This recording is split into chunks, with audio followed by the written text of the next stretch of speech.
that's all I got here. I've caught up with Mr. Chaz Taylor. Chaz, how long have you been wrestling now? Well, I think more years than I haven't been. This April will be 24 years, would be my first match.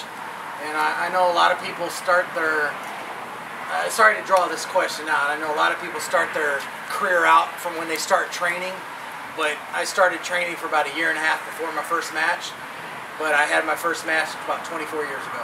Who trained you? Tugboat Taylor, my father. That's cool, that's cool. Do you remember your first match? Yep, April 12th of '87. I was wrestling the Destroyer. It was at Rod's Sports Bar in Baytown.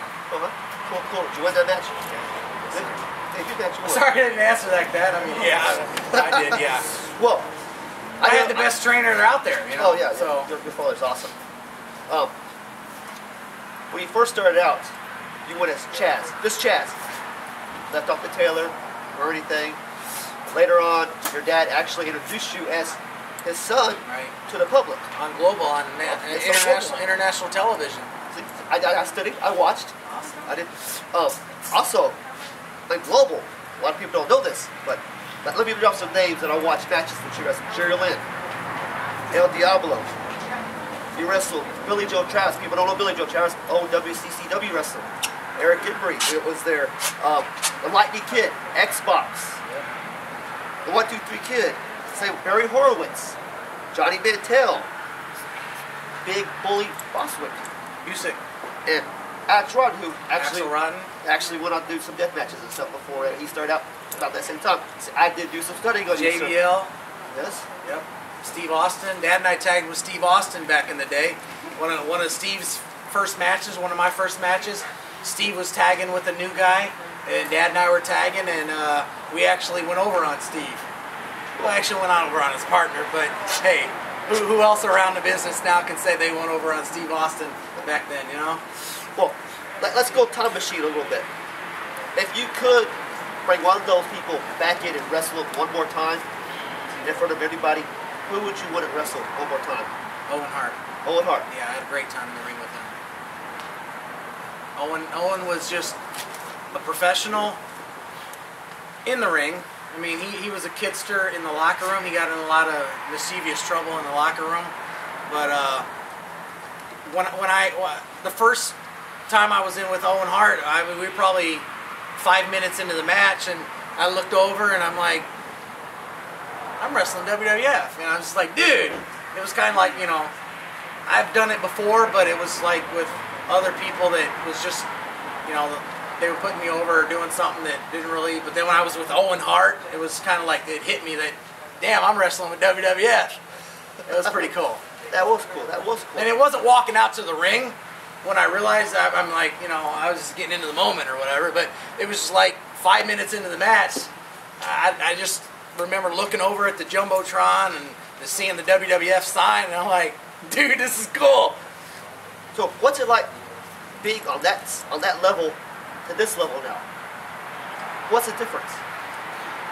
Well, I think we have a little bit more of a intimacy with the crowd here, which I like, because I like talking to the people that are cheering for me. You know, I like meeting the fans that like me and stuff. You know, I like giving back, and that's one of the things that helped get me recognition, because I'm not one of those glory hounds that just get out there and it's all about me and ooh, look at me, I'm pretty. I mean, I like to be personal with the fans, and you know, sometimes we go to breakfast with the people afterwards, and when we go to these little towns and stuff, some of the people that are really cool with us and stuff, shoot, we go to IHOP or Denny's or something in the morning and or right after the matches and throw back some waffles or pancakes and eggs, and you know, and then we go back and go to the next town or something. But you know, we get to be personal with our fans on the little shows in the towns and stuff. So, and, you know, when we do the big shows,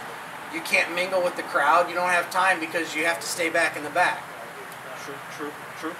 I enjoy meeting people. I enjoy meeting y'all. That's why I don't like going to WWE. I like to interface with y'all. I like to see what makes y'all tick. Like even with ECW, TNA, and all the companies, when I wrestled in Japan and all the different places, you get bum rushed at a lot of the places, and you don't get to get personal with the people. Like a lot of the places I go, I know people by their name, you know, and that means something. Just like when I go, I know some of my celebrity golf friends and stuff, because I don't know if you know this or not, but I played a caddy in the movie Tin Cup with Kevin Costner. Cool. The golfer John Cook, I played his caddy.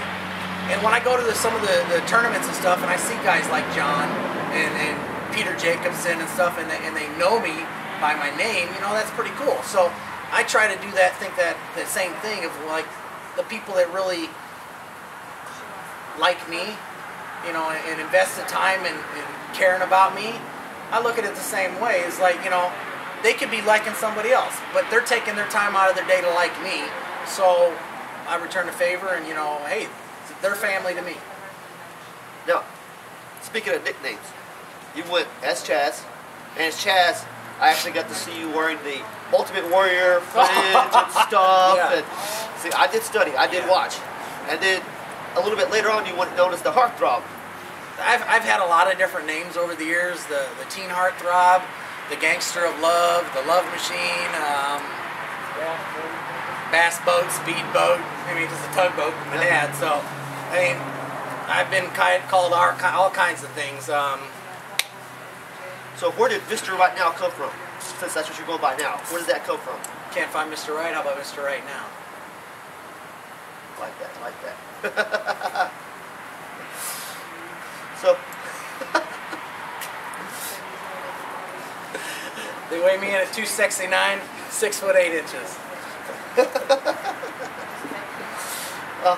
So, you own your own company now.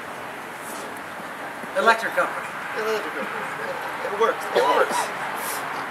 What do you want to tell people who have never ever seen Chaz Taylor work? And there's people out there, I know it's hard to believe, Chaz, but there's people out there that have never seen you work. I know there's promoters out there who have never seen you. I know it's hard to believe, well, but... And I don't take that as a hit to me. That's the culture we're in, and nothing against anybody, but it's just with society now, a lot of people, if you're not on WWE in the last 5 years, a lot of people don't know you. I credit guys like you because you're given to this business and you do your homework, and not a lot of guys out there can say that, but a lot of times people in a business, they don't do their homework and they don't study and see who paved the way for them. And you know, like it wasn't ingrained in me when I was growing up to know the superstars that were before me. I just took that interest in it because, I mean, these guys paved the way for me. So I wanted to know who everybody was on the indie circuit. So when I was to go to the different states or the different countries, I know who I was. In any other pro sport, they do that. They respect that sport enough to go and do that.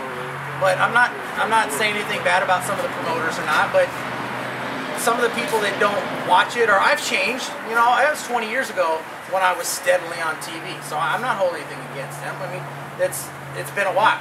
I look different. You know, I'm not young and pretty anymore. I know that. You know, it's kind of funny.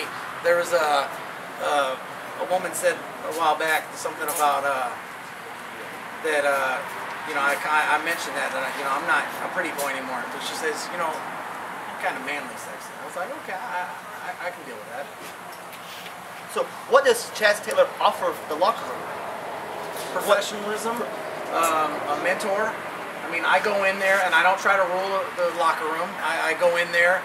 Anybody has any questions or anything that they want, and they're seeking knowledge, whether it be anything.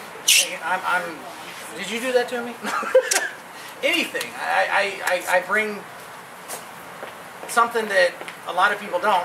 My time and knowledge in the ring, and if somebody wants to learn, I'm happy to help.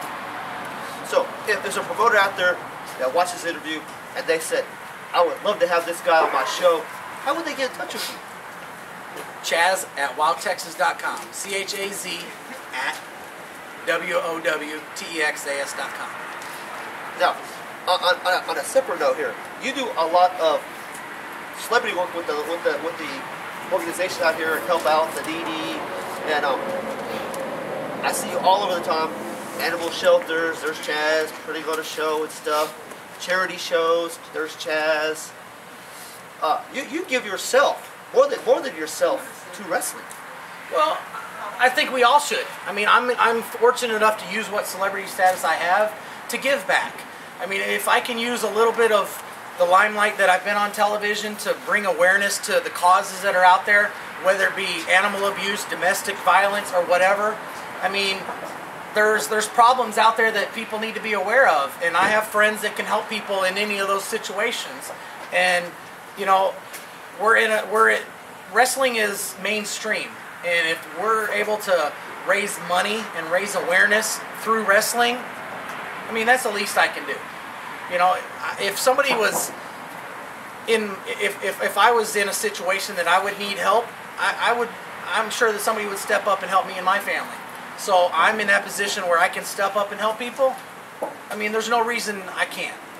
So they can also, if there's an organization that wants to book you that way too, Yes, they can sir. contact you that way too. Yep. And if anybody wants to do a fundraiser, they can always contact us also. Well, Chaz, I consider Chaz my friend. I really do. Thank you, sir, for the time. Thank you, brother. I really do. Chaz is my friend. Thank you, sir. Sign Guys Corner, baby! Woo! More to come! Thank y'all.